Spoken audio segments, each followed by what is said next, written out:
The Last Starfighter on 4K from Arrow Video. Let's check this one out. Hey everyone, welcome to the Movie Vault. My name is Rob. We're going to talk about movies as always here on the channel. If you haven't already subscribed, please consider doing so. Hit that little bell to get notified every time I post a new video. Let's delve into The Last Starfighter 4K audio video quality and what I think about the movie. Before we do that, I just want to point out, guys, this has a lovely slipcover here on it, and you get that reversible art inside the sleeve art with the original kind of artwork and the newly commissioned artwork here for the slipcover.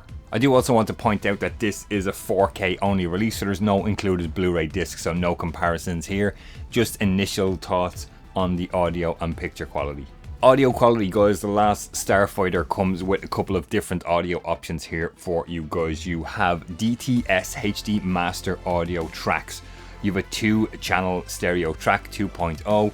You have a 4.1 mix, which comes from the original 70mm film print when this movie was released in 1984, and you have a DTS HD Master Audio 5.1 surround track. I just want to point out for this review here, I actually found it really curious and I listened to that 4.1 mix from the original 70mm print. No issues with the audio whatsoever, guys. I found it really cool and really nice mix, and the Star Wars kind of esque score I thought was really interesting.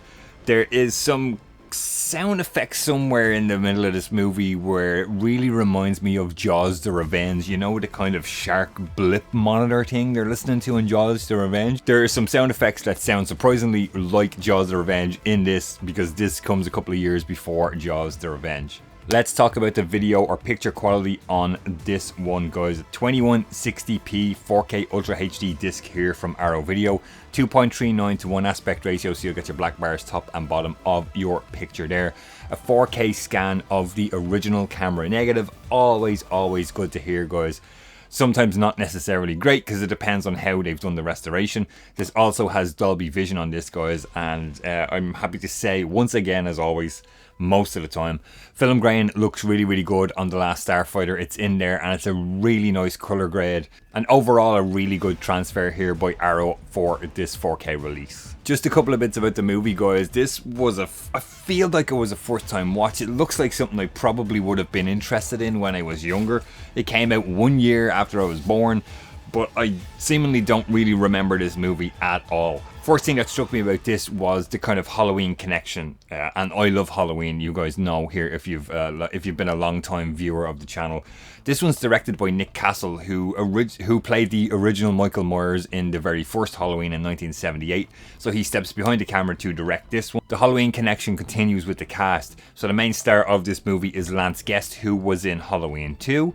And it also features Dan O'Herlihy, who was in Halloween 3 Season of the Witch. So nice little kind of Halloween connection here with The Last Starfighter.